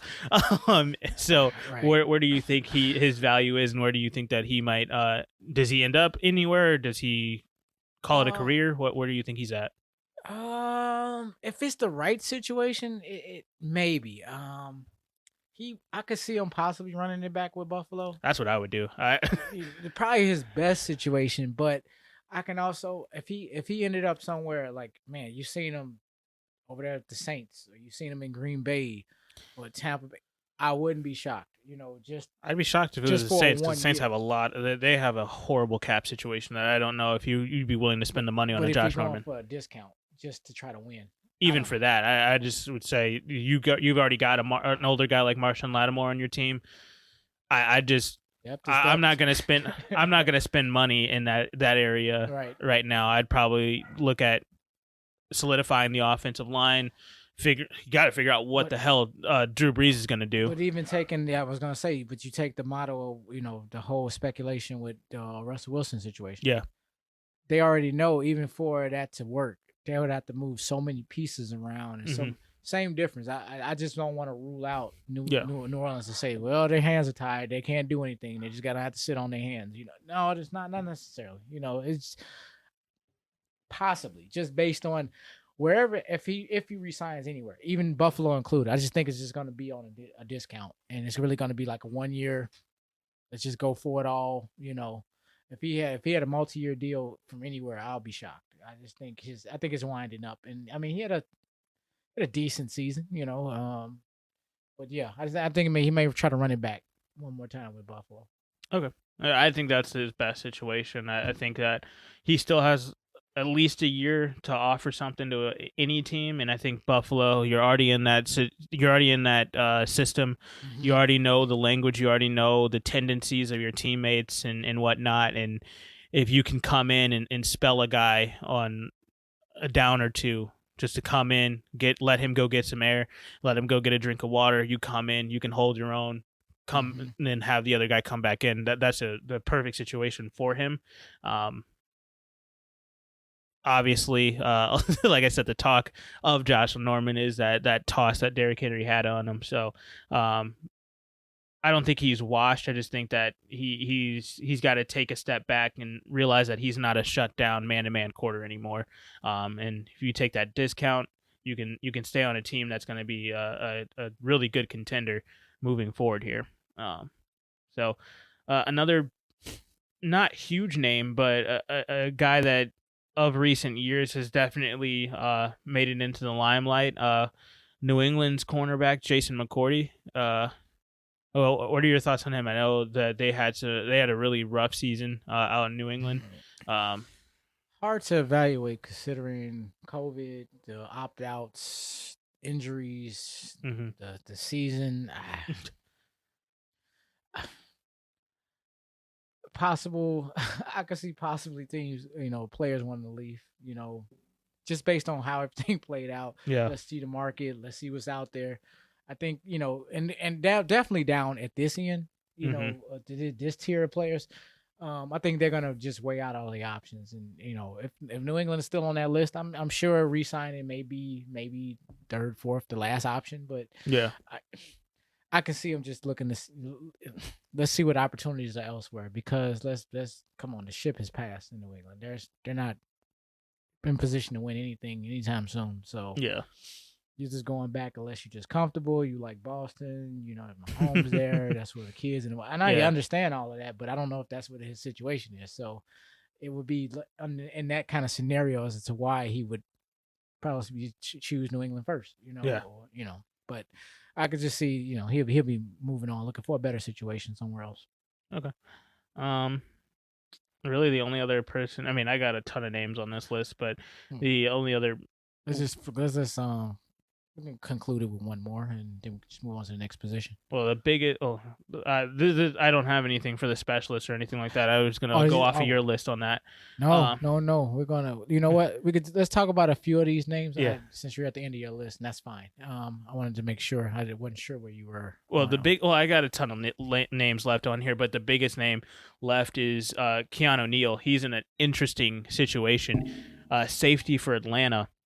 He's an unrestricted free agent, only 26 years old. If you're a guy of his talent, Mm-hmm. are you looking to stay in Atlanta, or are you looking to move on? This is you said Ricardo Allen. No, Keanu Neal. Keanu Neal. I'm sorry, I'm talking about the wrong guy.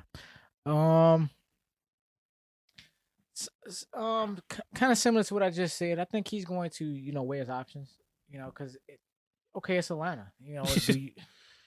Are you trying to be the big thing in Atlanta? I want my goal is to be the best. The best second, best corner, best. In the in Atlanta or in Atlanta's history, or trying to go for some kind of personal gain or goal. That's one thing, but market, you want to be competitive, different situation. I mean, I guess it depends on money to lifestyle balance, type of, scenario or equate, kind of equation. It's like, okay, how much of that is balanced, and if it could be balanced in Atlanta, maybe this guy likes to party. That might be the, you have to ask people, why are people playing in Atlanta right now and okay with it? Matt Ryan's not saying anything right now. Matt Ryan. Yeah. And that's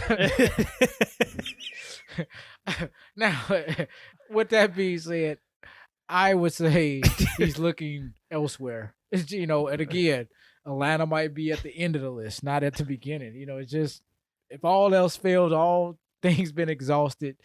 Okay, Atlanta, what are y'all offering me? Yeah, kind of thing. Atlanta's not the destination spot right now for playing. I think if you're looking to win, Atlanta's clearly going into a rebuild. And we're not talking about players that are looking for paydays per se. Yeah, maybe most. If I can get my most dollars out of this, if we're talking $1 million, I don't know. I guess it depends on what the other team is. You know what I'm saying? It's okay for $1 million less. You can play in Atlanta over Tampa Bay. I'm going to Tampa Bay.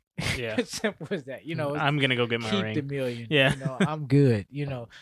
Once I go show out over here, I'll get another million elsewhere. Right. Now it's Carolina. For $1 million, I might stay, and keep my million because we're going to both be in the same boat at the end of the day anyway. Yeah. No, I just think he's definitely, if I'm him, I'm thinking about moving on. If I'm looking to try to go get a ring, there's definitely teams that are in a closer situation and are in need of a safety. Honestly, I would love to see Keanu O'Neal go over to Chicago. Okay, that's the We're first Chicago's. Chicago I mean, wording. uh, for the, I mean, Chicago has a very solid defense overall. I think if Hmm. you're looking at it at them, the biggest thing that they need is offensive linemen and defensive backs outside of getting a quarterback. Hmm. So, I mean, when you're looking at Keanu Neal, if he's looking to go to a situation where you can kind of just plug and play, strong safety is a big need that they have. Tayshawn Gibson definitely didn't cut it last year. Hmm. Eddie Jackson, he's at free safety. Have Eddie Jackson and Keanu Neal kind of holding down the cover two spots, those deep safety Hmm. positions. I like that situation, and Keanu Neal can come up. He can still be a run stopper. He can still lay a shoulder down on somebody. I think that 26 years old, he's going to fit in real nicely in that situation. So that's just my thought. I know everybody's going to say you're just a homer, but I think that he would fit in really nicely in that defense if we can find the money. And obviously, if we can find a quarterback, and if we do have a quarterback outside of Nick Foles, Well, he's only we're going to be coming, able to make a run. man. He's only coming off, man. It's 2.6 million, you know, last season. So Hmm. I mean, it's possible. I mean, I like his numbers. He's solid, and I can see him. Chicago definitely needs to fine tune their defense, if nothing else. All right, so let's wrap it up. Let's talk about there's only two more guys on this list really to talk about. Um, Over in Indianapolis, they've made a lot of moves. They've made the big trade with Carson Wentz. What are your thoughts on their situation? They've got two guys that are going to be uh, free agents this offseason. You got Malik Hooker at the safety position, and then the big one, Xavier Rhodes at the corner position. Uh, for me, Xavier Rhodes, he's to me, even in his last few seasons with Minnesota, he was obviously just could not keep up. He was getting burned. He was holding on just about every play. He's a flag machine, in my eyes. But he kind of didn't cause too much buzz in Indianapolis. Where do you think he fits in? What are your thoughts on Well, what? Let's just start. What are your thoughts on his last season? last season, I don't think he.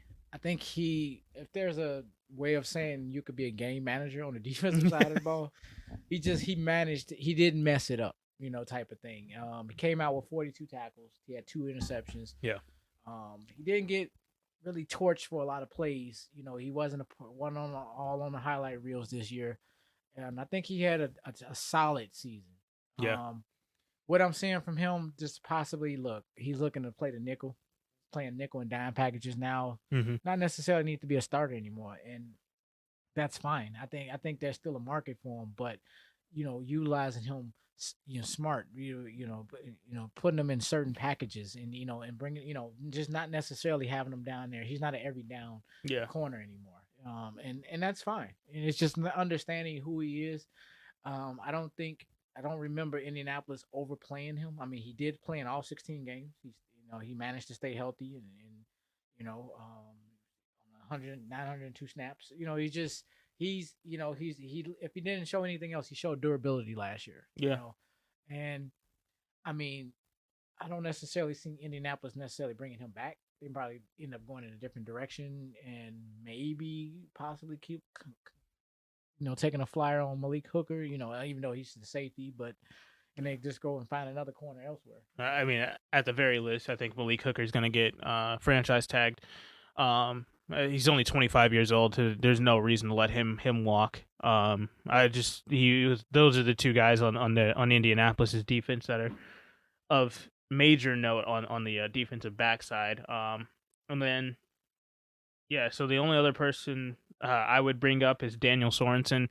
Um, had a rough go of it in the Super Bowl. Everybody on that defensive side did. So did Brashad Breeland, but Kansas City, their situation with their defensive backs, really the only major defensive back that they have now is Tyrann Mathieu. So where do you think that Kansas City goes from here? Do they re-sign?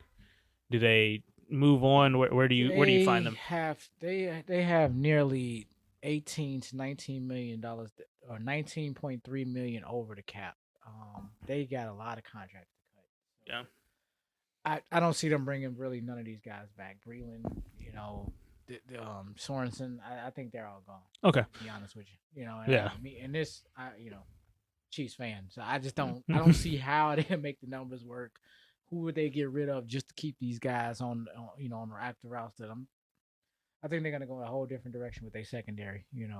Yeah. They not that the secondary was absolutely horrible. I mean, obviously, when you only lose 3 games in the season, unfortunately, it being one of them being the Super Bowl, it's tough. But I think these guys have value somewhere, that giving somebody depth. But like you said, when you're over the cap situation as it stands right now, with the projected cap going down, it's hard to justify bringing back a guy like Breland, who just was getting gashed on almost every single play in the Super Bowl. Like that's that's the biggest stage. You can't get showed up like that. Right. So not saying that Sorensen had that type of situation, but you're 31 years old. You're a strong safety.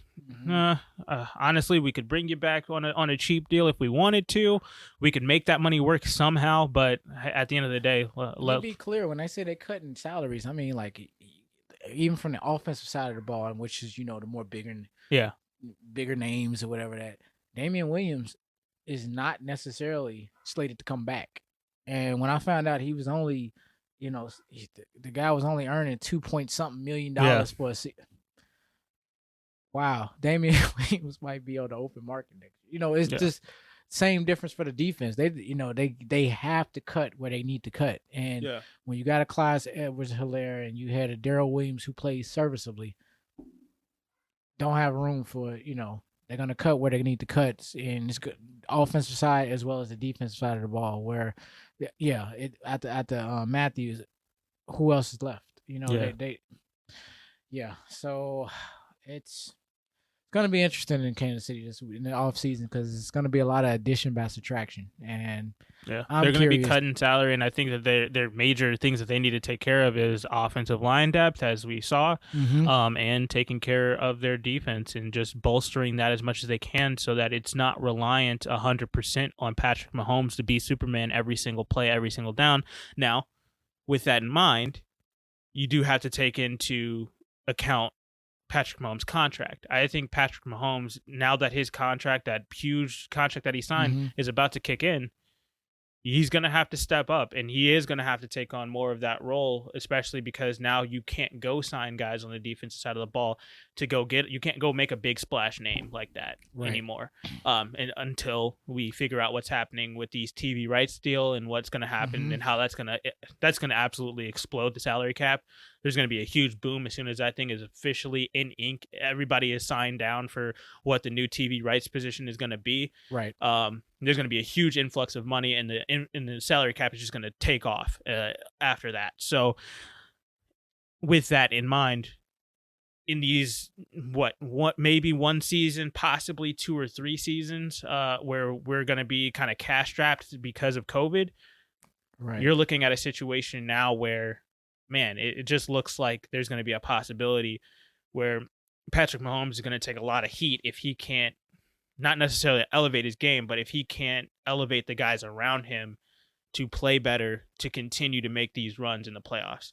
So I think that that's going to be an interesting kind of storyline to kind of look ahead at and kind of keep an eye on down the road, is to see how the narrative may change on Patrick Mahomes depending on their performance and his performance and the guys around him once these contracts start to come to a head. Yeah, and in case in point, like Eric Fisher, the offensive lineman, more likely they're going to cut him, and that's going to clear like $12 million off their books. Yeah, so it's there's magic that you can do with the salary cap. They're going to have a way to figure out how to make some money available to them. I mean, they'd work some magic to be able to sign Tyreek Hill, Travis Kelce, and Patrick Mahomes to huge deals. So they can seemingly make money out of nothing. As the pendulum swung one way, now it's swinging back the other way. Yeah. So here we are watching how they're going to fix this, just to move forward. Because this is the same thing we were talking about with the Rams a few years ago. They went huge into trying to make that Super Bowl run. They unfortunately didn't get the title, but now we're talking about, okay, how are they going to fix the salary cap situation that they have? And they made the playoffs last year. They beat Seattle last year. they're in a really good position now. They got Matthew Stafford, and it's even new direction.